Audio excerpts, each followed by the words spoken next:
Hello and welcome to All the Pies. My name's Si, that is Kev, and this is the preview of Southampton's trip to our fortress, St James's Park, this Sunday, 2 o'clock. Oh, look, they're still drinking. Do you think they probably just filmed the last video and filming this one straight after? Has Si just put on like a 1997 Lacoste jacket and took off his second division Adidas 1994 Bulgarian second division random team jacket just to make it look like he's not a little fucking tramp? Who knows? God, he scored so many goals. Harry's? What you been up to since I last saw you? I don't know, watching highlights of Southampton with you for 10 minutes. And drinking more beer. More beer, yeah. It's fun. So I don't know what the fallout from the last video is, where I started beef. Yeah. With the YouTube channel. I could be dead right now, Kevin. I could have had a hit put on him. We could be cancelled. We could be cancelled, Si. We might have the Scouse Mafia hunting we're down. Yeah, I didn't even think about that. The Everton fans, whoa. They could have took a trek up during the night and assassinated me. Or it could have been the two lethal weapons from Magpie 24/7 who took me out. Still not gone, is it not? Still not. It was only 10 minutes ago recorded. 10 Kev. minits ago. Yeah, so still there. The bitter feeling's still there. Your last set, you saw the meme everywhere as well, didn't you? She did, Si, and I shouldn't have told you because I feel like it's just poured petrol on the fire. Well, yeah. Well, the good thing is when you're a comic genius, Kev, you've always got to struggle with certain demons, and I suppose these things will happen when one has such wit to draw on in the moment, Ant and Dec style memes, and replace it with text about Anthony Gordon. These things are going to happen. Well, I'm sorry, Si, but how does Ant and Dec feel about this? You know what I mean? You know, like you're giving it the big one. What about Ant and Dec? Ant and Dec? Ant's probably fucking pissed and went for a spin. In South Africa, in South Africa. He's in South Africa with a bit of a spin. You ready? I'm ready. You ready? I'm ready. Okay, let's go.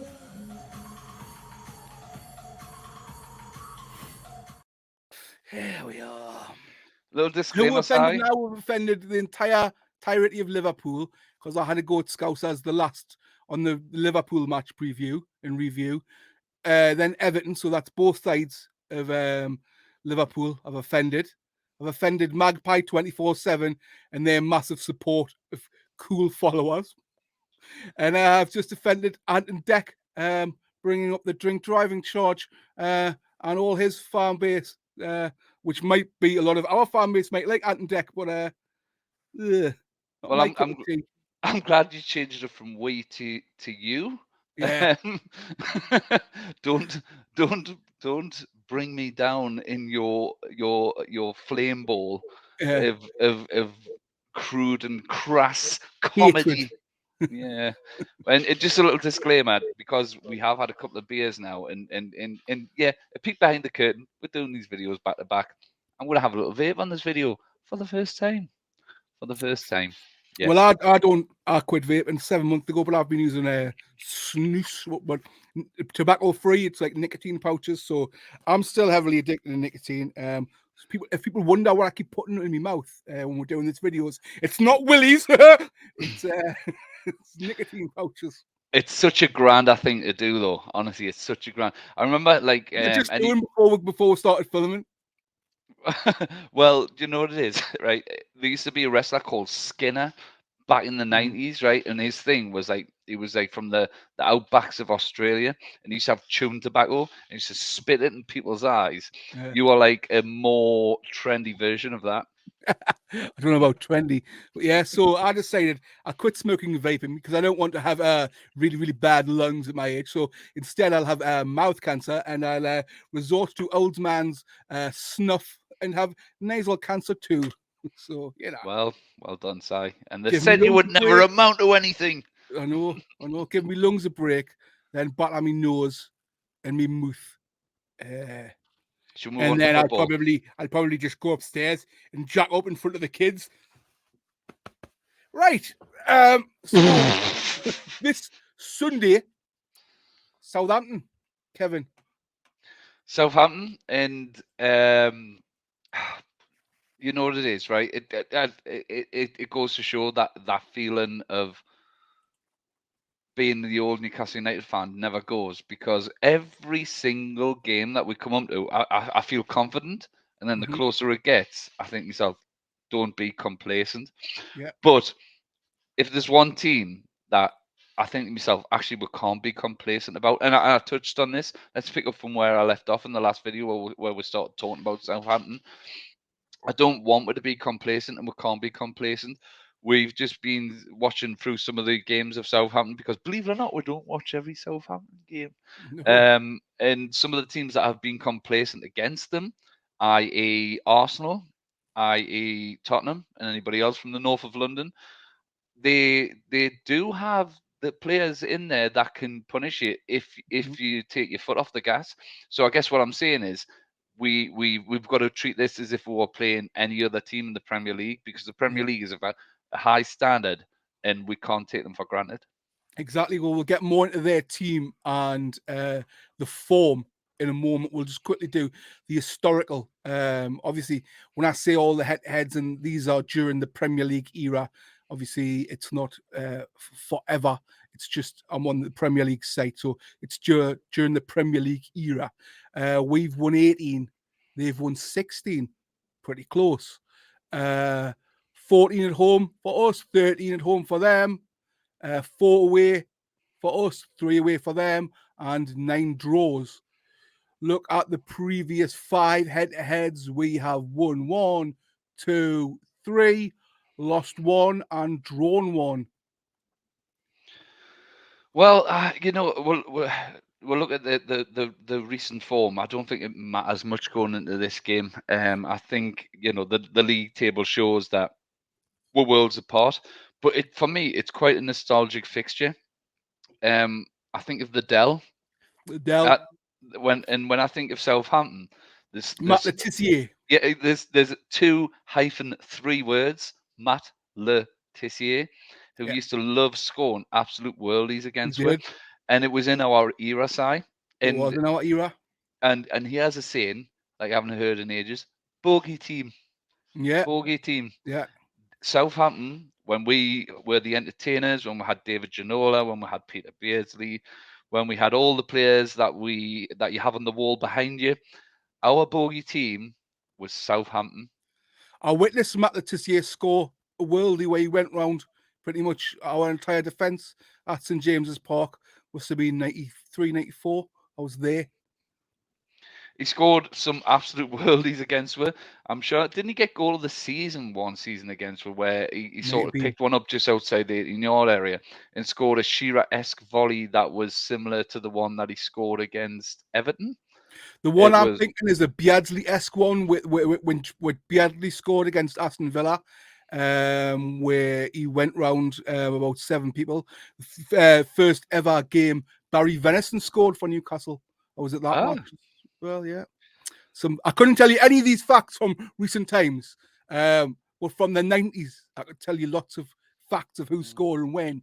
Like 10 years ago, I couldn't even tell you the starting lineup. I was there, but I couldn't tell you them off the top of my head.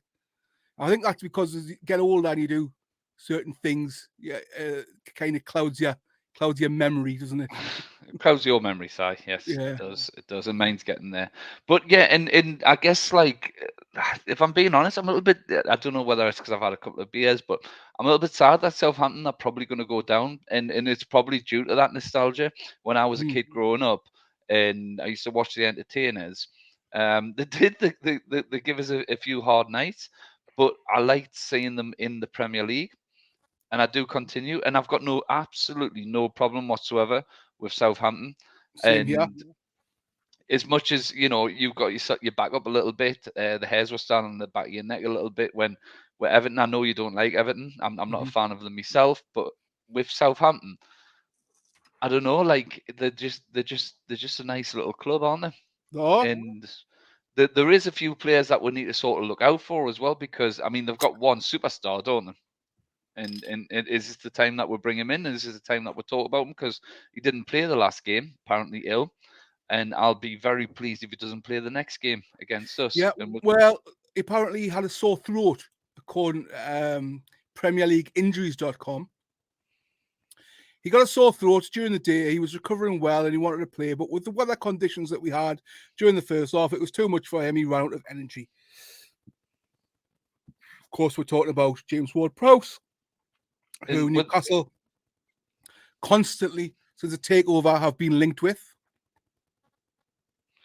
Yeah, I mean, and if he's got a sore throat because of the weather down on the south coast, then I don't know if the northeast coast is going is going to help him out much with that. So read into that what you will. But you know, James Ward-Prowse is a player that we could do without playing on Sunday, because we all know he's a dead ball specialist. Any free kick, any corner, any penalty. If you now this is me being honest, if I could pick any man from the entirety of the Premier League and said, right, you've got a dead ball there, and I'm including Kieran Trippier in this, I'm including everybody in this, he's the man I pick.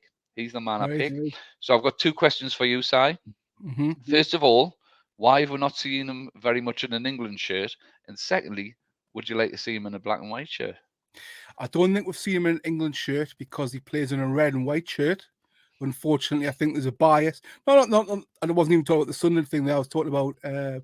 I just think there's a bias for lower league positioned teams. I think there is. I don't think Southgate's a very what's the word? He's a good manager. I don't think he's a great manager. I think he picks his favourites. He has his little click, but I think that's his character as well. I think he has his click with the board. I think he's, you know what I mean, like certainly what's the word, man of the. Do you know what I mean? Do you know what I'm trying to say? No, I know exactly. His little, you know, he does as he's told, kind of doesn't break the rules. He doesn't, you know what I mean? He doesn't.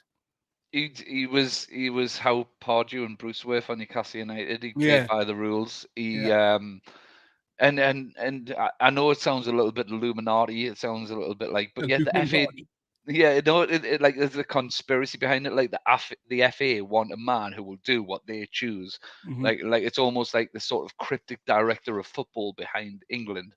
And I don't think it is that. I just think that it's exactly what you just said there with Gareth Southgate, to digress a little bit. He picks players that he likes and probably likes the attitude of, and probably has a little bit of warmth towards, rather than picking players like Joe Willock. So that I agree with you on that. Leading on to the second question, would you like to see him in a black and white shirt? Yeah, I would. I would. I'd rather have Madison, if I'm honest, and there's probably other players I'd rather have, but I'd definitely take Ward-Prowse, yeah.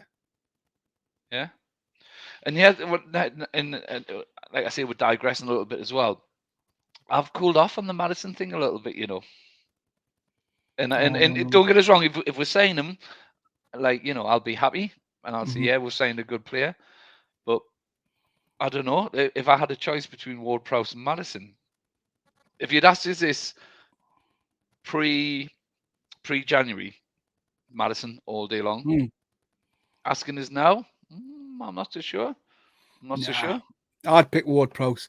But anyway, getting back, these are the Ward-Prowse. I mean, Madison, sorry. Yeah, definitely Madison. Getting back to injuries, I don't know if this is off last week. It said it was updated on the 20th of April. Let's have a look, because Salisu's on here, Livramento's on here. Let's go to, this is yesterday's match. Southampton's against Bournemouth, and Peru was playing. No Salisu. Who else did it say? Livramento. I know there's Shea Adams on the bench there. But he's always on the bench, wasn't he? Yeah, and that, and I mean, right? I want you to put yourself in the position of the Southampton manager, Now, from the outside looking in, granted, I don't know a lot about Southampton. I don't follow them Mhm. week in, week out. But I'd always kind of earmarked Shea Adams as a striker with massive potential, and within all respect due, within the Southampton team, somebody who would probably be one of their better players. Yeah. But it looks as though the last game, they went for Adam Armstrong, local lad. The Mhm. script could be written for him. But if I'm the Southampton manager, which I'm not, and like I say, I don't watch them week in week out. Mm. Shea Adams seems to be a player that can cause a bit of trouble and can give you something to think about. Thoughts? But maybe he hasn't got a full 90 in him. It's probably my only thoughts. Again, I don't watch them week in, week out. But I have seen on certain, like on Match of the Day, where Shea Adams come off the bench and scored. A few times it's happened. So maybe he hasn't got a full 90 in him. Is that when it's too late, though? Could be. Is that when it's too late? can't Like remember the last time if he somebody came off hasn't and got a scored. full 90 in them and they're going to score that goal, do you not want them to score early on? So you're in the game. I mean, like I say, there could be Southampton fans watching this going, he doesn't know what he's talking about. And Yeah. you're probably right. You're probably right. Like I say, unfortunately, no disrespect, I don't watch his week in, week out. But from the outside looking in, when I do watch Shea Adams play, I do see somebody who holds a little bit of danger there. Mm-hmm. But having said that, another dangerous player I want to mention is Alcaraz. Yeah. Al Capone. He can strike the ball. He can't strike a ball. He can't strike a ball, and he's dangerous. He gets into the box. He doesn't dwell and think on the ball. A few times we've talked about. Well, I've talked about probably incorrectly because this is not what his game is, about how Longstaff dawdles a little bit on the ball. Yeah, he's proved us wrong recently. He is the opposite of that. He seems to be a snap player. Yeah. He doesn't have to think about things. And for me, that's a hallmark of a really good player, a player that doesn't have to think about where the goal is. What do I do with my next touch? Just has a shot like that. Yeah. That is a sign of a dangerous player. So if he's playing on Sunday, he's definitely another player that we need to keep an eye on. Without a doubt. Well, looking at the form of both teams, obviously we know our form. Everyone knows our form. Pretty much see it green apart from that one little blip we had against Villa. But Southampton, so they lost 1-0 against Bournemouth. But then they looked completely opposite of that. We watched the highlights before. Away to Arsenal, they looked on fire to start with. Well, again, and this is why it was the first thing that I talked about. Was there a bit of complacency? You look at those other teams that they've been playing. Bournemouth, they wouldn't have been complacent about Southampton. In fact, they would have been exactly the opposite. They would have saw them as, yes, we've got a bit of breathing space, but if we do get dragged back into it, let's beat the teams that we're around with. They wouldn't have been complacent. Crystal Palace, similar sort of thing to Bournemouth, stretching away a little bit, but let's not be complacent. We're down there on the same level as them. Let's not take them for granted. Man City or Man City.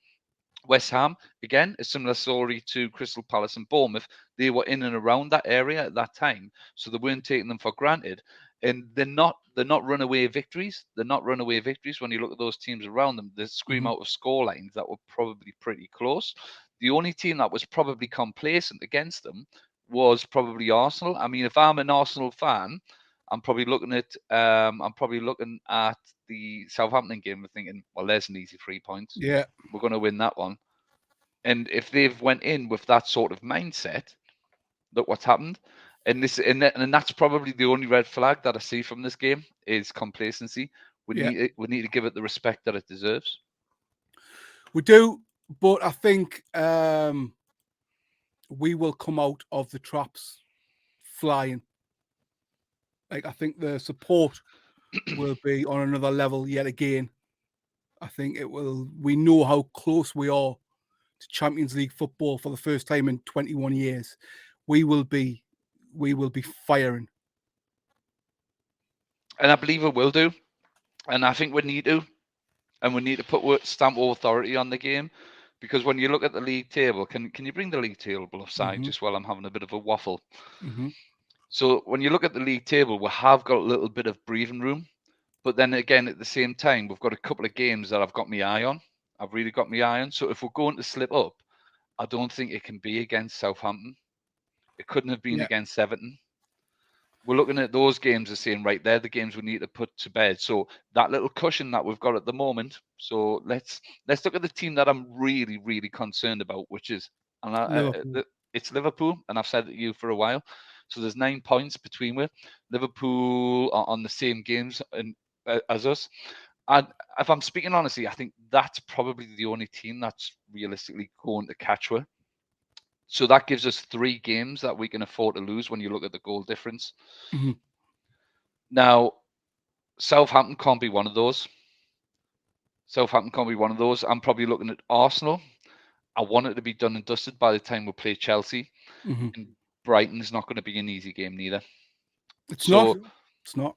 So if we can afford ourselves a slip up, it can't be. And with the utmost respect to Southampton, it can't be against them.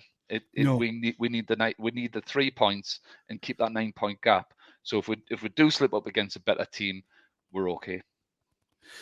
I just can't see we're getting 3 defeats in the Yeah, remaining games. We've had 4 defeats all season. Neither can I. Neither can I. Well, if you look at the top 3, the top 3 teams have only had 4 defeats. And then if you look, the next lowest is Man United with 7. But then again, it goes back to what I was saying before, Simon. Complacency. You can't assume. You can't make these assumptions. And Eddie Howe won't allow them to. No, he he won't allow them to. He won't allow them to. This is me speaking as a fan. I'm not there on the training ground. But what I can see is evidence from the rest of the season. And he showed it again the other night. He will not let himself say that we're going to get Champions League. And it's his old a tale as old as time. But it's the right thing to say, isn't it? Yeah. Completely. He'll never say that. He'll never say that. Even if it was secured, he'd find it hard to mutter the words. Even if it was nailed on, he'd find it hard to mutter those words, wouldn't he? Even if it was mathematically secure, he would say, yes, we've got Champions League, but yeah. I'm concentrating on the next game. I want to finish as high as possible. Exactly. I want to have the bet and boo-hoo to Tottenham and Chelsea and other teams that are looking for a manager who possibly had a little bit of a snigger. And I'm not talking about the fans that go to the actual games. I'm talking about the fans that you hear on TalkSport, who present TalkSport, who laughed. Did you ever see the video? No, yeah, he was one of them. Oh, he'd love Eddie Howe now, wouldn't he? When we sacked Steve Bruce, and there was talks of Unai Emery coming about and other ones, and there was one really brave Newcastle United fan who got laughed at. He got absolutely laughed at when he came on. He said, "I'd be happy with Eddie Howe," and I think it was Andy Goldstein as well, who were like, "Come on, you're the richest team in the world. You can have any, and you're picking Eddie Howe." Tell you what, I bet you their teams would pick him now. Oh, of course they would, without a doubt. Up there for manager of the season, really. But that's a discussion for another day. For when we go to the review of the season video, we'll talk all about that in great depth. So predicted lineups. If we look at Southampton's. Do you think they'll probably go with the same? Like, we're not a massive, avid followers of Southampton, but it seems like they probably will go with a similar lineup. Adam Armstrong start against us. Well, I mean, I'll be honest with you. I was surprised to see him starting. I don't know how many games he started this. Not many. Season. Not a great deal. Why not? Why not? Like, I think it's a little bit of a different situation to what we had the other night at Everton with Anthony Gordon. He's not a player that's going to go on there and stir up St. James's Park. No, he's not going to get booed by any means. He's not going to get booed. He's, if anything, we're not going to cheer him. It's not like he left a massive footprint. He's a local lad. He's went on to do other things. I don't see the harm in starting him. So in terms of that. In terms of form and goals, I go back to what I said earlier in the video. I've been playing Shea Adams, and I think when we played them earlier in the season, he was one of the players that had a better game against us. He caused with a few problems. So that's where I would be going. But then again, what do I know about Southampton? Well, a boring Arsenal that don't tend to score a lot of goals. No. If we look, Bournemouth non-scored, Palace non-scored, City they got one against City, West Ham non-scored. Do you know what I mean? They don't seem to be a team that can. Well, they're bottom of the league for a reason, aren't they? They don't score enough goals. And Simple we fact of don't it. we don't concede a lot of goals. We don't. So I think good start, early start, will put them out of sight. Mm-hmm. And on the back of that, from the highlights we were watching, specifically, was it the Crystal Palace game? Mm-hmm. Eze's first goal, the defense looked pretty static. Yeah. And I know that was one move in one game, but all it will take is one move in one game for a team who scored 10 in the last two, who scored 5 recently against West Ham, who are in buoyant scoring mood. And I'm trying not to sound disrespectful here, because, like I say, I've got no problem against Southampton. If it was a team I really didn't like, I'd probably go in a little bit. But no, it everything points towards 3 points, I'm afraid. It does, doesn't it? And I mean, with Arsenal, as good as Arsenal have been, I think they're desperately missing Saliba at the back. I don't think if Saliba had started that game, it would have been they wouldn't have been 3 up. Well, I don't even think. Well, there is that as well. There is that as well. I can't deny that. But again, I sound like a broken record. I think Arsenal possibly went into that game just assuming that the 3 points would appear on the board by magic. Yeah. And that's maybe that could be wrong. I've got no doubt. Mikel Arteta before that game would have had the players drilled or anything like that. But did they have half an eye on the Man City game? Were they looking at the other games that they had around and saying, well, that's a 3-pointer. That's a 3-pointer. Right. We're leading towards the Man City game here, which you can't afford to do. Could have been a distraction the same way the cup final was a distraction for us. Mm-hmm. Could have very well been that. Whereas we have no distractions. Now we know it's the league and what we're playing for is massive. A Champions League place. Well, it is massive, and every time we do a video, the music gets louder and louder in my head. It gets louder and louder, and the butterflies fly that little bit faster and clap the wings that little bit harder. Yeah. And if I'm being honest, I'm excited about it now. I'm not the tiniest bit away from allowing myself to imagine myself there on a Tuesday or Wednesday night. Or an all the pies European trip. Mm-hmm. Wouldn't that be nice? Wouldn't that be nice? Well, before we get on with our predict lineup and our score predictions, remember, if you do like the video, hit the like button. It really helps us out a lot. Help with the algorithm, me bob me thingy. Hit subscribe, please do, on the march to 1K, and comment below with your score predictions for the Southampton game this Sunday. It's on 2:00. Unfortunately, it's not on any terrestrial TV, but I'm sure there are ways and means, if you don't have a ticket, that you could find it. I don't know what you're talking about. Don't know what you mean. Straight as narrow, me. Proper straight. I think Isak comes back in, Murphy comes back in, and Byrne comes back in. We'll go back to the team that hammered Tottenham. Do you know what it is, right? The one part of the videos that we've done recently that seemed to be the easiest to predict.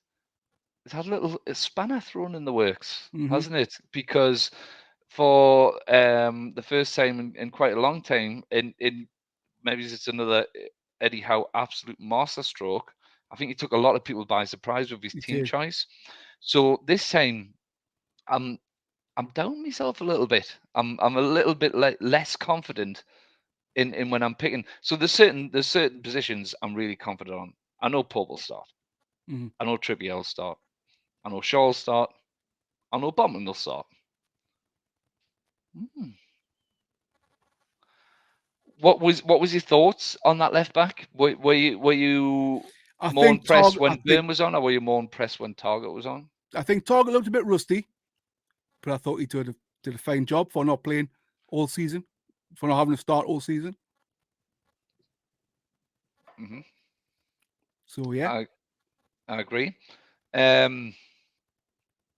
think you'll go with Byrne. I think he'll go with Byrne. If Byrne's feeling up to it, I think he'll go with Byrne. I think you'll go with Byrne as well. I don't think Target did anything wrong whatsoever, and he went majority unnoticed. And normally, when somebody's playing left back, you'll only notice them if they do something outstanding or do or a something howler. drastically wrong. Yeah, And I don't think he did either of those. So yeah. he had a good game. He had a couple of good runs actually. He did have a couple of good runs, good overlapping runs. He displaced the ball out to Joe Linton for the first goal. Mm-hmm. It was Miggy who played the ball out to Target, who played it down the line, and did something that was very Dan Byrne-esque. He slipped into the role very nicely. That all being said, I agree. That is his position. That is his position anyway. But yeah, I think it'll be Byrne. I think it'll be Byrne as well. I think Murphy will come back in. What do you think about that? Yeah. I think probably the correct decision. Miggy, although he didn't do a massive deal wrong, he lost the ball a couple of times. Mm-hmm. He didn't really set the stage on fire. And I know he's come back from an injury. Yeah. Very similar story to Target, actually. Very similar story to that. Didn't do anything wrong, but didn't really set the world on fire. Whereas Murphy, when he came on, scored a goal. Exactly. And he's been one of our informed players of the last 6-8 weeks. So I think it'll be harsh for him not to get a start again. I agree. And I think Isak couldn't speak. Isak will start. Well, I think this is the more debatable aspect, isn't it? Isak, he played that, that bit of genius. So, we've missed a couple of players out there, by the way. We've missed out Willock, who I fully expect to start. Oh, yeah, I do. Longstaff. I know he picked up a little knock on his ankle, and there was a little time where they didn't know whether they want him subbed off or not. Trippier was waving to get him off, wasn't he? He was, yeah. So if, and this is a big if he has picked up a knock and he's not ready, you might see Joe Linton move into that centre midfield place, taking Longstaff's place, and you might see Isaac and Wilson. Isaac playing more that left-hand side role. I don't think he'll start them together. I don't think he's going to start them together. Nah. I mean, he pretty much said that after the game, but who knows? But I don't think there was anything to worry about because Longstaff played on for a bit after that, and he looked all right. It might have been a little bit of gamesmanship. So Longstaff will play, Willock will play, Gamara's will play, Joe Linton will play. And yeah, I mean, Callum Wilson's just scored 2 goals. I mean, the week before, Isak scored 2 goals. Exactly. And this is the thing, isn't it? So if you're the Southampton manager, who are you preparing for? Exactly. who are you preparing for? Like, is it Callum Wilson who's going to be sniffing in and about the box, who's going to be looking for rebounds, who's going to be pushing his weight about? Is it Isaac who maybe drop a little bit deeper and take players on who can shoot from outside of the box? You've got a headache there, and it's a very nice position to be in. It is. Right. I can't call it. I can't. Well, that was my prediction, and I'm going to just, because I've had a couple of beers, and because it's been a while since Southampton have had this done to them, and they've had it done to them a couple of times in recent history, I'm doing it. I'm going to go Newcastle United 9, Southampton 0. And because of that bold prediction, I'm not even going to give you the scorers because I don't need No, I want the scorers. I definitely want the scorers. Right. Isak hat-trick. Right. 2 for Wilson. What's that? 5. Joe Linton 2. 6, 7. Murphy 8. Willock 9. There you go. Right. Well, if you're going for a ridiculous score, I may as well go with a ridiculous score, and then afterwards we'll do an actual one. I'm going to go 1-0. I'm going to go 1-0, and I'm going with Mankio. Mine is more realistic than yours. Like literally, it is. I do. It probably is. No, if I'm being honest, I think it's probably going to be 3-1. Right. 3-1. 3-1. We're getting into a naughty little habit of conceding, like, not wonder goals or goals where you go, oh God, no, I can't believe we've conceded. Just, the Harry Kane goal was Mhm. neither here nor there. When Everton scored, it was neither here than there. Just a little bit complacency, a little bit sloppy. So I probably do see we're conceding 1 goal, but I see we're scoring 3. Yeah. And I'm going to go with Bruno again, and I'm going with Murphy, and I'm going with Wilson. Right. Well, my realistic score then, I'll go 9-1. Same score as I said before, and Armstrong will get one for them. There we go. So you're an obnoxious man. I know. Honestly, that's what I'm going for. 9. It's not happening. Okay, well, we'll see. I bet you I'm closer than you are. We'll do it. We'll do it that way. What did you say? 3-1. Mhm. And I said 9-1. Right. We'll see who's closer. Okay. So join us on. It will be either Sunday night or Monday, when we do our review video of the Southampton game. Comment below with your score predictions. Go nuts. Why not? When Newcastle United, free-flowing, all-out attack, multi-scoring team who are just hammering oppositions. Let us know what you think the score will be, who you think will score the goals. The winner, whoever gets it right, no one has yet. You have to name all the scorers and the correct score to get a wicked prize. I've said this since the channel started. It will be a wicked prize. What is the wicked prize, Si? What is the You're gonna have to put your hand in your prize? pocket and help us out here. We're gonna have to, I want to know how wicked it is. we're have to get something, aren't we? If they get the score and the scorers. Yeah, but comment below what you think it's going to be. I think it's going to be 9-1. Kev thinks 3-1. Let's find out. We'll join you back here either Sunday or Monday. If you're going to the game, we'll see you there. Feel free to come over and say hello to Kev. Leave me alone. I can't be asked. But we'll see you very soon. Once again, much love. See you later. Come on.